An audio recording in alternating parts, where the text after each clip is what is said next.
Nano ಟೆಕ್ನಾಲಜಿಯ ಸಿಕ್ಕುಗಳನ್ನು ಒಂಚೂರು ಬಿಡಿಸ್ಕೊಳ್ತಾ ಹೋಗೋಣ, ಹೆಂಗಿದು work ಆಗುತ್ತೆ ಅಂತ. ಸಾಮಾನ್ಯ ಜನರಿಗೆ ಅರ್ಥ ಆಗಬೇಕು ಅಂತ ಹೇಳಿದ್ರೆ, ವೀಕ್ಷಕರೇ, ನಾವು ಈ ಹಿಂದೆ ಸಿಮ್ಗಳು ಇಷ್ಟು ದೊಡ್ಡ ದೊಡ್ಡ ಗಾತ್ರದ್ದಿದ್ದವು. ಅದಾದಮೇಲೆ ಟೆಕ್ನಾಲಜಿ ಬೆಳವಣಿಗೆ ಆಗ್ತಾ ಆಗ್ತಾ ಆಗ್ತಾ ಸಣ್ಣ ಸಿಮ್ ಆಯಿತು, ನ್ಯಾನೋ ಸಿಮ್ ಅಂತ ಬಂತು. ಹಾಗೆ ಈಗಾಗಲೇ ಕಂಪ್ಯೂಟರ್ ಬಗ್ಗೆ ಹೇಳ್ತಾ ಹೋದರು, ದೊಡ್ಡ ದೊಡ್ಡ ಡಬ್ಬಗಳಿದ್ವು, ಇವಾಗ ಹ್ಯಾಂಡಿ ಇದೆ. ಆದರೆ ನ್ಯಾನೋ ಟೆಕ್ನಾಲಜಿ ನಿಮ್ಮ ಊಹೆಗೆ ನಿಲುಕದ್ದು, ನ್ಯಾನೋ ಟೆಕ್ನಾಲಜಿಯ ಬಳಕೆ ಇದೆಯಲ್ಲ, ಅದು ನಿಮ್ಮ ಊಹೆಗೆ ನಿಲುಕದ್ದು ಯಾವ ರೀತಿ ಅನ್ನೋದನ್ನು ನಾವು ಅನ್ವೈಂಡ್ ಮಾಡ್ತಾ ಹೋಗೋಣ. ನ್ಯಾನೋ ಟೆಕ್ನಾಲಜಿ ಹೆಂಗೆ ವರ್ಕ್ ಆಗುತ್ತೆ ಸರ್? ಇವಾಗ ನ್ಯಾನೋ ಅಂತ ಹೇಳ್ತೀವಿ, ನ್ಯಾನೋ ಅಂದರೆ ಸಣ್ಣದು ಅನ್ನೋದಂತೂ ಅರ್ಥ ಆಗಿದೆ. Because of sim, because of car, Tata ಅವರ ಕಾರಿಂದನೂ ನ್ಯಾನೋ ಅಂದರೆ ಒಂದು ಸಣ್ಣದು ಅನ್ನೋದು ಅರ್ಥ ಆಗಿದೆ. ಬಟ್ ಅದು ಆರೋಗ್ಯದಲ್ಲಿ, ಸ್ಪೇಸ್ನಲ್ಲಿ, ಟೆಕ್ನಾಲಜಿಯಲ್ಲಿ ಹೆಂಗೆ ವರ್ಕ್ ಆಗುತ್ತೆ? ಇವಾಗ ಒಂದು ನ್ಯಾನೋ ಕಣ ಹೆಂಗೆ ಡಿಸ್ಕ್ರೈಬ್ ಮಾಡ್ತೀರಿ? ಈಗ ನೋಡಿ, 10⁻⁹ ಅದು ಊಹೆಗೆ ನಿಲುಕದ ಒಂದು ಸಣ್ಣದು, ಅಷ್ಟು ಚಿಕ್ಕದದು. ಇದು ಹೇಗೆ ವರ್ಕ್ ಆಗುತ್ತೆ? ಜಗತ್ತಿನಲ್ಲಿ ತುಂಬ ಕಂಪನಿಗಳು ಈ ವಿಷಯದಲ್ಲಿ ಕೆಲಸ ಮಾಡ್ತಾ ಇದ್ದಾವೆ. ಇದು ಇವತ್ತು ನಿನ್ನೆದಲ್ಲ, ಸಾವಿರಾರು ವರ್ಷಗಳಿಂದಲೂ ಕೂಡ ನ್ಯಾನೋ ತಂತ್ರಜ್ಞಾನ ಬಳಕೆಯಲ್ಲಿತ್ತು. ಆದರೆ ಅದರದ್ದು ಒಂದು ಹೈಪ್ ಇರಲಿಲ್ಲ. ಹೇಗೆ ಸಾವಿರಾರು ವರ್ಷದ ಹಿಂದೆ? ಅದು ಪಾಶ್ಚಾತ್ಯರಲ್ಲಿರಬಹುದು ಅಥವಾ ನಮ್ಮಲ್ಲಿ ಭಾರತೀಯರಲ್ಲಿರ್ಬೋದು, ಆಚರಣೆಯಲ್ಲಿತ್ತು.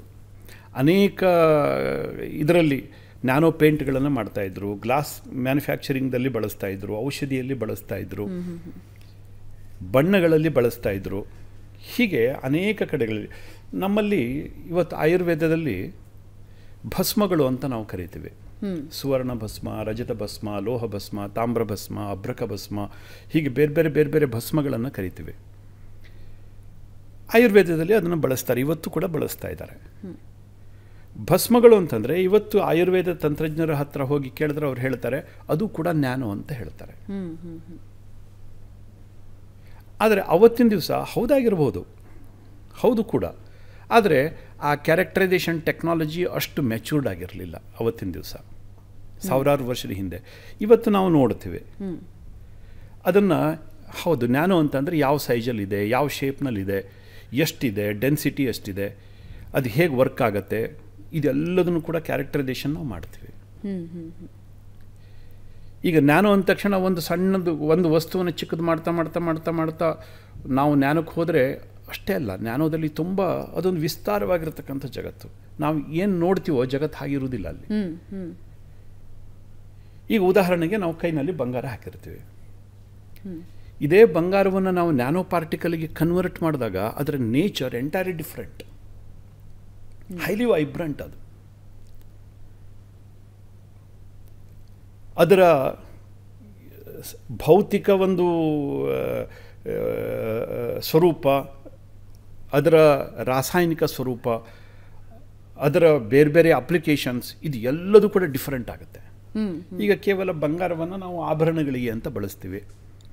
ನೋಡಿ, ಚಿಕ್ಕದಾಗ್ತಾ ಹೋಯ್ತದು. ಇವತ್ತು ಚಿಪ್ಗಳಲ್ಲಿ ಬಳಸ್ತಾ ಇದ್ದೀವಿ. ಔಷಧಿಗಳಲ್ಲಿ ಸ್ವಲ್ಪ ಮಟ್ಟಿಗೆ ಅದನ್ನು ಬಳಸ್ತಾ ಇದ್ರು. ಹಾಗೆಯೇ ಚಿಕ್ಕದಾಗ್ತಾ ಹೋದಾಗ ಅದರ ವ್ಯಾಪ್ತಿ ತುಂಬ ದೊಡ್ಡದಾಗ್ತಾ ಹೋಗುತ್ತೆ. ಉದಾಹರಣೆಗೆ ಇವತ್ತು ಒಂದು ಸಣ್ಣದು 1 ಸೆಂಟಿಮೀಟರ್ ಕ್ಯೂಬಿಕ್ ಸೆಂಟಿಮೀಟರ್, ಒಂದು ಗೋಲ್ಡನ್ನು ತಗೊಳ್ಳಿ ಅಥವಾ ಕಬ್ಬಿಣವನ್ನು ತಗೊಳ್ಳಿ, ತಾಮ್ರವನ್ನು ತಗೊಳ್ಳಿ, ಅದರದ್ದು ಕ್ಷೇತ್ರ ವ್ಯಾಪ್ತಿ ಎಷ್ಟಿರುತ್ತೆ, ಅದರ ಸರ್ಫೇಸ್ ಏರಿಯಾ ಎಷ್ಟಿರುತ್ತೆ.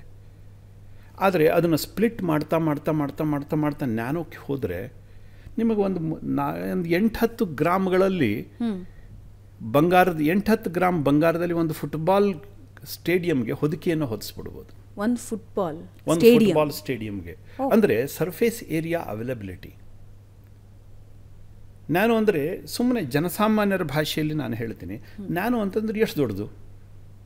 ನೀವು ಕಣ್ಣು ರೆಪ್ಪೆಯನ್ನು ಮಿಟುಕಿಸ್ತೀರಿ, ಎಷ್ಟೊತ್ತು ಬೇಕಾಗುತ್ತೆ? Fraction of second, less than. ಕಣ್ಣು ರೆಪ್ಪೆಯನ್ನು ಮಿಟುಕಿಸೋದ್ರ ಒಳಗಡೆ ನಿಮ್ಮ ಉಗುರು ಎಷ್ಟು ಬೆಳೆದಿರುತ್ತೆ? Very very very less. That is 1 nanometre. ಅದು 1 ನ್ಯಾನೋಮೀಟರ್. That's 1 nanometre. ನೀವು ಅದನ್ನು ಹೇಗೆ ಅಳತೆ ಮಾಡ್ತೀರಿ? ಇದು ನಿಮ್ಮ ಊಹೆಗೂ ನಿಲುಕದ್ದು. ಹೌದು. ಸೊ ಹೀಗೆ ಅಷ್ಟು ಚಿಕ್ಕದಾಗಿರತಕ್ಕಂಥ ಕ್ಷೇತ್ರದ ಸರ್ಫೇಸ್ ವ್ಯಾಲ್ಯೂ, ಇದರ ಆಧಾರದ ಮೇಲೆ ಬೇರೆ ಅನೇಕ ಸಂಶೋಧನೆಗಳನ್ನು ಮಾಡಲಿಕ್ಕೆ ಪ್ರಾರಂಭ ಮಾಡಿದ್ರು. ಅದರ ವೈಬ್ರೆಂಟ್ ನೇಚರ್, ನ್ಯಾನೋ ಕನ್ವರ್ಟ್ ಆದಾಗ ಒಂದು ಮೆಟಲ್, ಒಂದು ಪಾಲ್ಯುಮರ್ ಅಥವಾ ಮತ್ತೇನೋ ಒಂದು ವಸ್ತು ಅದು ನ್ಯಾನೋ ಕನ್ವರ್ಟ್ ಆದಾಗ ಹೇಗೆ ವರ್ತನೆ ಮಾಡುತ್ತೆ, ಇದನ್ನೆಲ್ಲ ಅಧ್ಯಯನ ಮಾಡ್ತಾ ಹೋದರು.